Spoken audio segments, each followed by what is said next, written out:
সকালবেলায় উঠে বাসি কাপড় জামা কাপড় ছেড়ে দিয়ে প্রথমে আমি রান্নাঘরে চলে গিয়ে রান্না করেছি। আজকে টুকটুক করে কিন্তু অনেক রান্না করেছি, আপনাদেরকে সেগুলো দেখাবো চলুন। তো আমি স্নান করে নিয়েছি, পুজোও করে নিয়েছি, এখনো স্কুল যাবে, ওকে খেতে দেবো।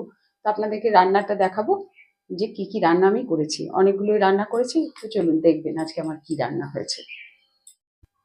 তো প্রথমে করলা সিদ্ধ করেছি, তারপর একটু শিম ভাজা করেছি, আর জিরে লঙ্কা ফোড়ন দিয়ে একটু জিরে গুঁড়ো দিয়ে পেঁপেটাকে ভাজা ভাজা করে নিয়েছি, আর বিউলির ডাল করেছি।